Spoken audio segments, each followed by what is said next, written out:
madokachere mabuja tauya nadzo nhau zuwa rochi13 mwedzi waMbudzi. Tiri kuereka mazuva anoita 150 pachirungu. Ayo Johnson Timba Nwabiache wasungiwa wakareka kupulitsiwa kana kupuwa bhero kana kutongiwa nyaya yechipera. Pakaita kunyangariwa chaiko tikaiti rambe takaringa ipapa nyasi wanhu ZANU-PF watoita kumukira chimoto manje kureketa kuno wamukira iye Jacob Mafume kanzuro yeguta reHarare nonyaya yekuti wakapadzira wanhu dzimba ipo paBharavadhiya paye. Mabuja wendo huno pandakaita kunyangariwa ana ziyambi wagotoburika wakati tada kuferefeta kuti zviri zvakatikaira sei zvakagoitika izvozvo nekudidididi. Unobva waona kuti ipapa mirai muone kusungiwa kuchaita vanhu ana Mafume kana vanga vari kufunga kuti wanota wendo huno wanokona waibopa nokumuhwe. Saka rekai tirambe takaparinga kuti panei pachitikaidziwa sei. Nyika yese iri kufara nonyaya yemvura iri kunaya iyoyi. Vanhu vari kuita kufara idi pasi panga paomehwa, vanhu vanga vaomehwa, huruva yanga yanyanya kumbumuka zvaita kuti zviite zviri nani nokunaya kuri kuita mvura. Tototenda chikara ari kuramba rakapenutsa chiperu chomvura zviite zviri nani. Wazhinji wedu magetsi ari kuita kusaika mabuja zvinoita kuhwadza. Kureketa kuno wazhinji waribe kubenutsiwa magetsi nozuro kubva ipo aenda wamwe wagotopedzisira kuyaboya muvhuro chaiwo. Pakaita kunyangariwa izvezvi wozesa wagobuditsa tsamba wachireketayo kuti zviri kunetsa kuhwangeku kwakaita kunyangariwa kuribe chinhu chiri kutekaira. Saka magetsi ari kumboramba achienda zvakanyanya. Ukaona paita kureketiwa kudando bvoziva kuti paita kunyangariwa mabuja. Asi unoona zvinohwadza unotoona kambani yozesa inonzi ZPC inoita ndiyo basa rekugaya magetsi iri kureketa kuti aiwa magetsi wachiri kubika magetsi akawanda fani anotopfuura churu chibodzi chomamirioni emawati. Wotobva waona kuti paanochanja chopfene kunyepewa kwega kwaakiitika ipapa paribe magetsi akawanda akadando ari kubikiwa zvekundoita manyautsa mukamwa. Asi chokwadi chaicho wari kuchiziva kuti paribe zvakaita kunyangariwa. Makambani emuZimbabwe wakomana ari kuita kudzoma vanhu chaiko. Ndipo munotoona kuti sei vanhu vachizoramba vachishingirira kuisa mari mumapiro nokutoti zvinoita kuhwadza. Mumwe mubasa kanzuro yekuchitungwiza akanga aino mari inosvika zviuru 5 nozana nomakumi 53 $5,156 pachirungu mugore ra2015 paakabuditsiwa basa nokanzuro. Ipapa agonzi shamwari iwewe mari yako mazigi mairi nokuti mari yakambochinjiwa mugore ra2019 ikachinjiwa pokare izvezvi mumazigi. Wakomana wamwewo ndo wari kufunga ipapa kuenda kumapolisi avanga vavhura okuti kana kuti ndoda kuti wapukira wangu wagofunde kana undoda kuti zvizodii kunana Zimunati kuya uku kutonyepewa kuti shamwari mari yako yando mazigi 10 mabuja. Unobva waita kuperehwa chaiko kusaya kuziva kuti unotandira papi kana zviri kuita kudando. Rekai hedu tirambe takaringa kuona kuti zvinosvika papi izvozvi.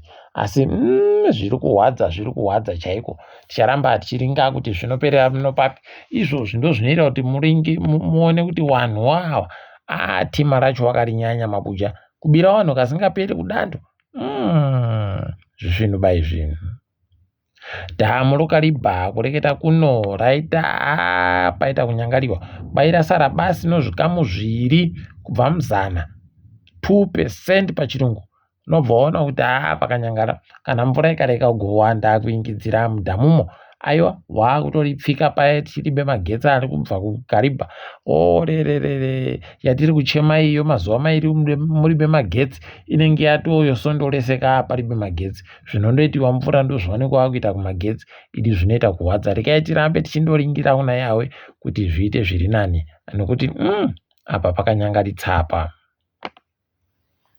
Wana MP vari kuzhamba kuchema izvezvi kutoti wakomana motika dzinopfuura 200 zviuru 200,000 pachirungu dzinoreka kungobhadharisiwa mari dzomutero pokare nomarezinesi zvinoita kuti hurumende itaikiwe nomari inosvika kumamirioni 40 chaiyo 24 $24 million pachirungu.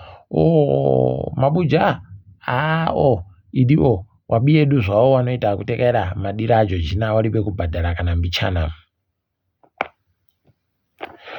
Kuno mumwe anosenza kuZimbabwe Human Rights Commission Tafadzwa Mapepeta ana makore 20 aendesiwa kudare ipapa achinzi agoita kuita hachemadira aJorgina nomari yaifanira kutenga peturu inoita zviuru 33 $33,000 pachirungu. Kureketa kuno pariba ari kuziva kuti chii chakanyatsoita chaicho tichamirira kumhanya yacho kana yapinda mudare kuti inoperera papi. Kunyika yaSouth Africa kuno waZimbabwe wairi wamirira kupinda mudare izvezvi wakabatiwa kuLimpopo wachityaira motika yanga yakaita kurembera nofoja yorudzi rweRemington Gold. Apa Remington Gold fojayo inobvumiwa ba muSouth Africa nokuti inenge iribe kubhadhara mutero nezvimwe zvakadandando. Kuno kwai fojayo ifojayo yomiliyoni ribodzi romari yomuSouth Africa. Kunoreka itione ipapa kuti zvichaperera papi asi paita kunyangariwa chaiko kunyangaritsa kusvinu rekai tirambe takazviringa.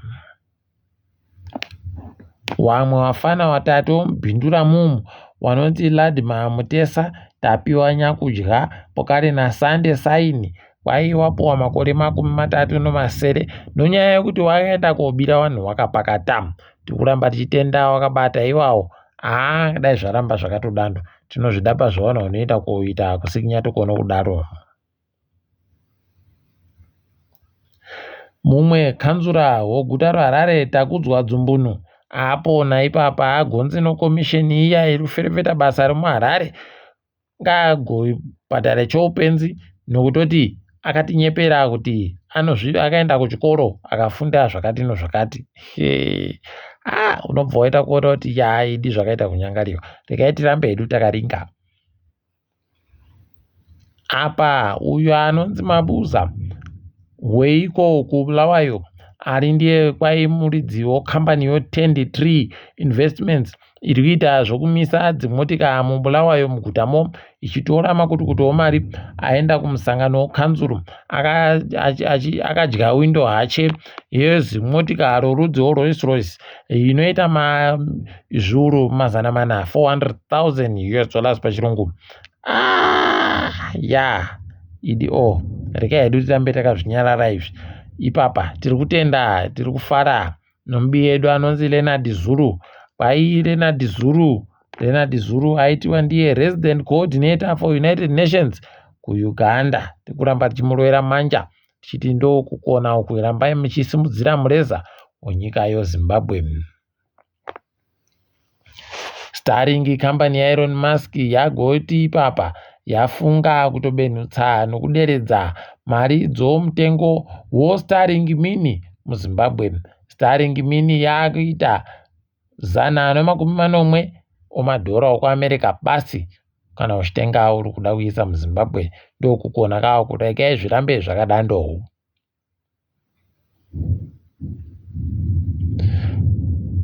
Kwai Muturimuve ipapa ari kuzama kuda kupusha kuti vanhu vanoita zvokuchera makambani anoita zvokuchera zviwanikwa zvopasi munyika agoite zvokuvaka mafekitari anopepeta zviri zvavanenge vachicherazvo. Rekai tione kuti zvichasvika papi. Agototi ipapa wakutoda kumira kuti waise zvaunga wambovabvumira kuti wareka kugobhadhara imwe mitero. Kwai ipapa wakutoti aiwaba munhu wese akufanira kubhadhara mitero zvakakwana. Rekai tirambe tichizviona kuti zvinosvika papi. Mitambo ipapa kwainozifa masikipa anopfekiwa naoko pano kwedu ari kuita $50 pasikipa ibodzi $50 each pachirungu. Pakanyangariwa hapo. Toringa dziri kuitika pasi rese. kuSouth Africa gurukota rehurumende rinoita rinoringa kubuditsiwa kwemasoko Kumbuzo Ntshavheni aita kuvhiringa vazhinji ipapa. Ari kureketa kuti ava ana makorokoza vanosvika zviuru zvina aiwa kwaiti kuenda pasi kuwa chokudya ngavaburike wega, ende kana wakatoreka isusu tinova tandopfika mugodhi wacho wakomana ari kuita kureketa madiro aJoojina. Rekai tione kuti zvinoperera papi, asi wazhinji wahwadziwa fani nemasoko iwayo. Ukuwo Dani Jordan asungiwa akazopuwa bhero hache achinzi kwai akaita kutekaidza mari inoita milioni ribodzi nezviuru 300 zvomari yemuSouth Africa zvisiri pamutemo woSAFA yaaitungamira. Ipapa abuditsiwa hache akabvumiwa kuenda kaanoda kwaari kuenda, heno akabenuka. Toramba takandoringa kuti zvinenge zvichikaita sei. Wabiedo muNamibia wari kufara kureketa kuno wabvumiwa kuti wachivhote, watotanda kuvhota ipapa pasi rese wachimirira kuti sarudzo padzinosvika wanenge wakutoziva kuti zvavo zvaita kare. Rekai tirambe takazviringa kuti zvinosvika papi. Uyu aimirira America kuKenya Meg Whitman kwayati ndichazvidaba ndachazvikuona ndikaendibenuke kumereka kwangu. Aenda kuAmerica ipapa abva kuKenya kwaanga ari kuku kwaiva nokuKenya wangu wamuita kumugara bhibho nonyaya yemutsepwede yache kuno aiwa. Rekai tione kuti zvinosvika papi, zvinoperera papi pokare. Mike Tyson naJake Paul kwai wamirira kuti warwe waite kunyirana kwezvimbokoma mhanduwe zuva re15 nguva dzonhatu chaidzo dzombamba kwedza. Rekai tirambe takazviringa izvozvo kuti mbani achawina tenge chikunyepai. FIFA kwai yagonzi yakutoda kutoti itande kuisa mumwe mutemo unobvumira wana murairidzi wozvikwata kuti wati zvaitiwa namuzvinapembe zvisvinuba izvi ngazvichinjiwe. Rekai tirambe tichiringa kuti zvinoperera papi.